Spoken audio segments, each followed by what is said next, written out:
Hello dear friends, welcome to MK legal Shiksha the way of learning. Dear students, Indian evidence act की एक series हमने चलाई थी जहां हम छोटे छोटे वीडियोज़ लेकर आएंगे, लेकिन पूरे इंडियन एविडेंस एक्ट को हम इसमें कवर करेंगे, तो कोई भी वीडियो मिस ना करें। भारतीय साक्ष्य अधिनियम 1872 यानी इंडियन एविडेंस एक्ट, अगर अभी तक आपने चैनल को सब्सक्राइब नहीं किया है तो सब्सक्राइब जरूर कर लें और साथ ही बेल आइकन को भी प्रेस करें, जिससे आपको नए नए वीडियोज़ के अपडेट्स मिलते रहें। देखिए, चैप्टर 2 जो बात करता है ये रिलीवेंसी ऑफ फैक्ट्स की बात करता है कि इंडियन एविडेंस एक्ट में रिलीवेंसी ऑफ फैक्ट, जो कि सेक्शन 5 से लेकर 55 तक चैप्टर 2 बात करता है। इसमें सेक्शन 6 से लेकर 55 तक वो फैक्ट्स बताए गए हैं जहाँ पे आपका जो रिलीवेंसी ऑफ द फैक्ट के बारे में बताया। कोर्ट में कोई भी जब एविडेंस देते हैं तो यू हैव टू प्रूव कि मेरा फैक्ट आपका रिलीवेंट है। प्रीवियस वीडियो में हमने सेक्शन 6 किया था, जिसमें हमने किया डॉक्ट्राइन ऑफ रेस जेस्टी। आज की इस वीडियो में हम बात करने वाले हैं अबाउट दी सेक्शन 7। सेक्शन 7 की आज की इस वीडियो में हम बात करेंगे, जो बात करता है cause, effect, occasion of fact in issue और रिलीवेंट फैक्ट। किसी भी रिलीवेंट फैक्ट के लिए कि आपका जो ओकेजन है, उसका कॉज है और उसके इफ़ेक्ट हैं, इसके बारे में आज हम बात करने वाले हैं। तो वीडियो को लास्ट तक ज़रूर देखें और सेक्शन 7 आपको क्लियर हो जाएगा। देखिए, रिलीवेंसी और एडमिसिबिलिटी की यहाँ पे हम बात कर रहे हैं क्योंकि चैप्टर 2 है। तो रिलीवेंसी जो होती है, this is based on the logic and probability which may be admissible और नॉट, यानी कि कोई फैक्ट रिलीवेंट तो हो सकता है बट हो सकता है कि वो एडमिसिबल ना हो, इनएडमिसिबल हो। वेयर एज एडमिसिबिलिटी जो वो स्ट्रिक्ट रूल ऑफ लॉ को फॉलो करती है। तो इसके लिए देखिए, जब सेक्शन 5 हमने पढ़ा था तो सेक्शन 5 ने एक ही बात कही थी कि भी फैक्ट इन इशू या फिर रिलीवेंट फैक्ट, इन्हीं से रिलेटेड आप एविडेंस दोगे, उन्हीं को रिलीवेंस माना जाएगा। तो ऐसे कौन से फैक्ट होंगे रिलीवेंट फैक्ट, वो सेक्शन 6 से 55 बताया गया है। सेक्शन 6 को हम प्रीवियस वीडियो में कवर कर चुके हैं। आज हम बात करेंगे सेक्शन 7 की, यानी कि ओकेजन, कॉज और effect of the fact in issue and relevant fact. Section 7 को जब आप पढ़ते हो तो उसका बेरेक्ट, सेक्शन 7 का बेरेक्ट जो कहता है कि facts which are the occasion, बेरेक्ट में देखो ऐसे करो, ओकेजन को लिखो नंबर 1, कॉज को लिखो 2, इफेक्ट और फैक्ट्स किसके ओकेजन और कॉज हैं, सॉरी इफेक्ट को करो 3। तो किसी भी चीज़ का ओकेजन, कॉज और उसका इफेक्ट, इसके अलावा एक चीज़ और भी आती है जिसको अपॉर्चुनिटी कहते हैं। हालांकि वो ओकेजन का ही एक पार्ट हो जाता है, लेकिन उसको भी आप 4 नंबर दे लो, यानी कि 4 चीज़ें यहाँ पे ज़रूरी हो गई कि किसी भी फैक्ट इन इशू से रिलेटेड कोई ओकेजन होगा, कोई कॉज होगा या उसका जो इफेक्ट आएगा। अब मान लीजिए आपका और मेरा झगड़ा हो जाता है, तो झगड़े में क्या होगा, हम दोनों भाई गुत्थम मुत्थम एकदम ऊपर नीचे दे लात गुस्सा, तो ज़मीन पे क्या हो जाएगा, एकदम महाभारत बन जाएगी उधर। तो जो वो ज़मीन पे निशान बने हैं हमारी दोनों की लड़ाई के, वो क्या है, those are the effect of our fact in issue. Fact in issue क्या था, हम दोनों की लड़ाई, तो उसका इफेक्ट क्या बना, वो भाई ज़मीन पर एकदम निशान बन गए सब जगह पर। मैंने आपको चाकू मारा, वो चाकू साथ में मेरा हाथ भी कट गया, ठीक है, तो ये भी एक इफेक्ट में आ जाता है। ओकेजन क्या आ जाता है, मान लीजिए भाई अब मैं घर पे बिल्कुल अकेला हूँ, चंबल में रहते हैं हम लोग, और यहाँ पे कोई आके लूट ले गए, कोई है नहीं घर में दूसरा बंदा प्रोटेक्शन देने वाला, तो ये ओकेजन हो गया कि मैं अकेला था, तो ये उसके लिए ओकेजन हो गया लूटने वाले के लिए। अब कॉज क्या होता है, कॉज क्या आ जाता है कि मान लो तो किसी व्यक्ति को किसी दूसरी महिला से प्रेम हो जाता है और वो अपनी पत्नी से छुटकारा पाना चाहता है, तो इस चक्कर में क्या करता है, अपनी पत्नी को मार देता है। तो उसके पास एक कॉज था कि he want to get rid of his wife, तो ये क्या आ गया, ये कॉज आ गया। तो इसी तरह से जो फैक्ट इन इशू, लेकिन ये ओकेजन, कॉज, इफेक्ट और अपॉर्चुनिटी फैक्ट इन इशू से ही रिलेटेड होने चाहिए, तभी जाके इनको हम माने। इसको बेरेक्ट पढ़ते हैं हम। देखिए, facts which are the occasion, cause और इफेक्ट, इमीडिएट और अदरवाइज, वो इमीडिएट भी हो सकते हैं और इसके अलावा भी हो सकते हैं। रिलीवेंट फैक्ट्स और फैक्ट्स, ये रिलीवेंट फैक्ट के भी हो सकते हैं और फैक्ट इन इशू के भी हो सकते हैं। Which constitute the state of things. जो state of things doesn't mean कि जो हमने पढ़ा था क्लासेज में 6 में कि भाई एक ठोस होता है, एक द्रव होता है, एक गैस होता है, वो वाला नहीं है। स्टेट ऑफ थिंग्स में जो माहौल बना, जो हालात बने, उनको स्टेट ऑफ थिंग्स कहा जाएगा। अंडर विच द हैपन, जिन सर्कमस्टांसिस में, यानी कि एक चीज़ तो यहाँ पे क्लियर होगी कि सर्कमस्टांशियल एविडेंस की बात कर रहा है, ठीक है। तो सर्कमस्टांशियल एविडेंस जो बना और विच अफोर्डेड एन अपॉर्चुनिटी, जिसने एक opportunity they the for their occurrence, उनके होने के लिए, वो ट्रांजैक्शन के लिए वो रिलीवेंट होंगे। यानी कि जो भी फैक्ट इन इशू हुआ, आप देखो इसके एग्जांपल्स देखो आप। एग्जांपल नंबर 1 क्या कहता है कि the question whether A robbed B, question है कि भाई ए ने बी को लूट लिया। अब जो भी फैक्ट होंगे रॉबरी से जस्ट पहले के, कि भाई क्या है फैक्ट पहले कि अपने यहाँ मेला होता है, मेले में एक मेरे जैसा बंदा गया, नया नया जाट के हाथ में थोड़े से रुपए आए थे, जाट स्टेशन में आ गया और वहाँ सबको दिखा रहा, देख भाई मेरे भाई के पास 10 लाख रुपए हैं, कमी नहीं किसी चीज़ की। तो हम पैसे के साथ 10 लाख लेके मेले में गए और दिखा रहे हैं सबको, ठीक है। मैंने वो किसी को दिखा भी दिए, मेंशन कर दिया मैंने कि हाँ भैया भाई के पास 10 लाख है।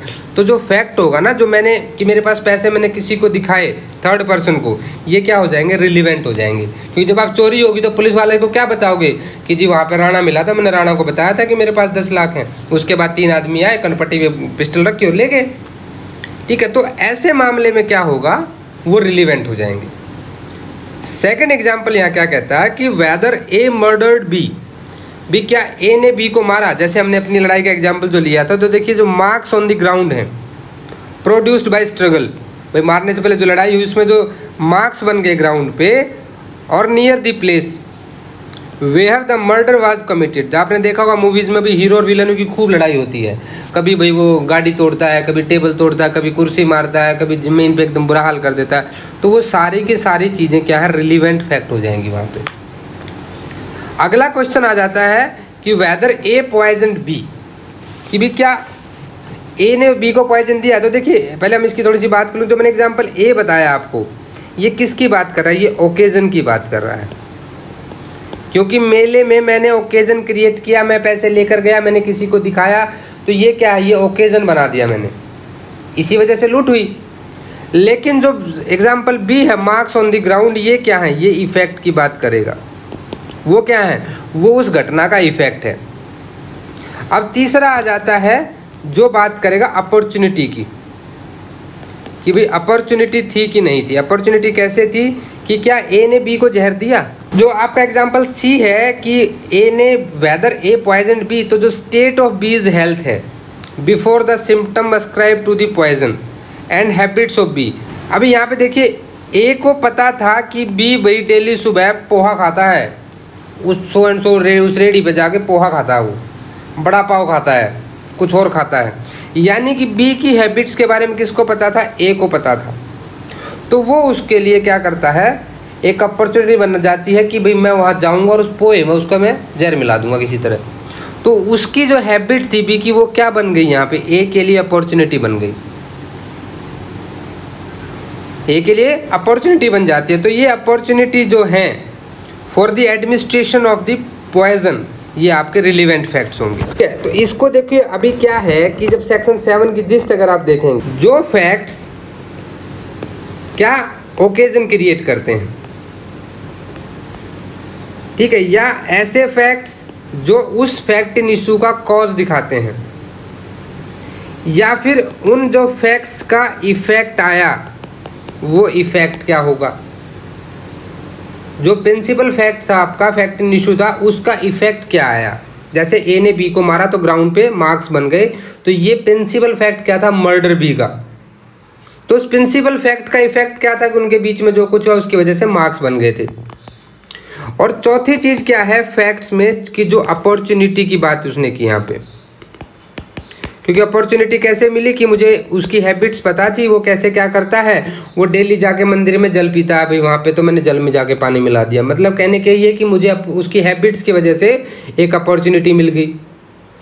अब एक और चीज़ भी यहाँ पे आती है कि वो फैक्ट्स जो स्टेट ऑफ थिंग बनाते हैं, यानी कि जो माहौल बना जिस वजह से। अब इसको देखो केस लॉज के वजह से हम समझेंगे।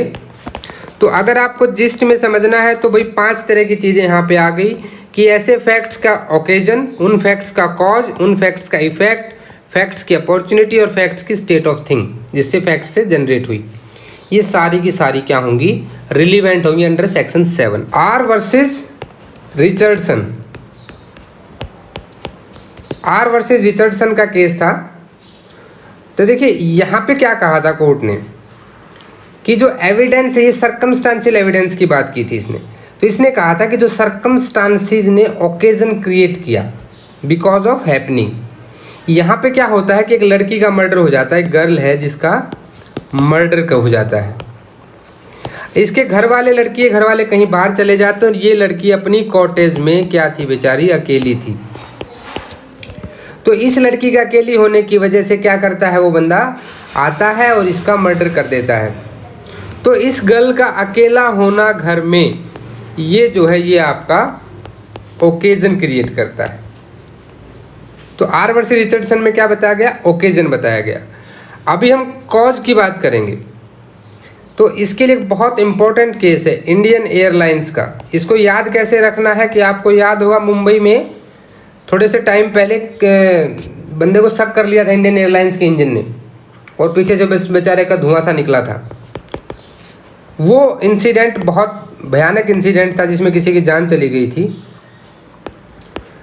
तो इंडियन एयरलाइंस का केस था वर्सेस माधुरी चौधरी, 1965 का ये केस है। तो इस केस में देखिए, जब जनरली होता क्या, एविएशन में जब भी कुछ होता है तो उसके ऊपर एक इंक्वायरी बैठती है and that inquiry find out the actual cause of the accident, कि भाई कॉज क्या था उस एक्सीडेंट का।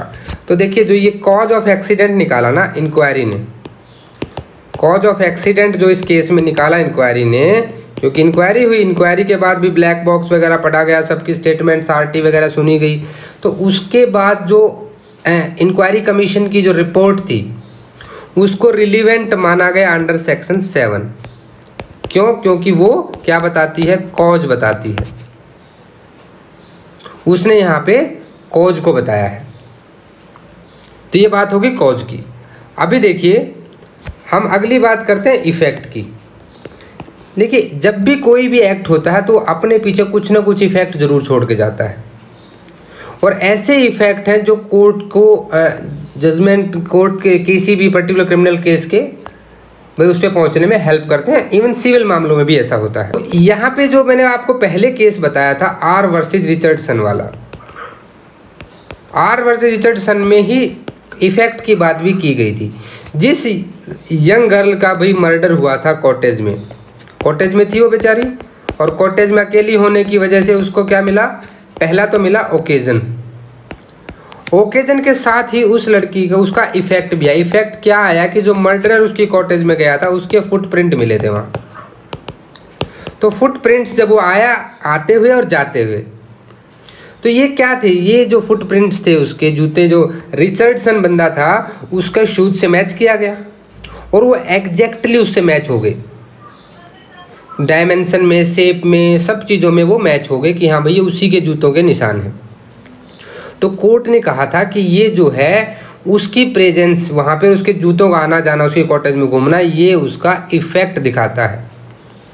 These are relevant being the effect of the fact in issues। Court ने यहाँ पे कहा कि these are the being the effects of the fact in issue, fact in issue के इफेक्ट्स थे। देखिए यहाँ पे क्या है, अभी बात कर लेते हैं अपॉर्चुनिटी की।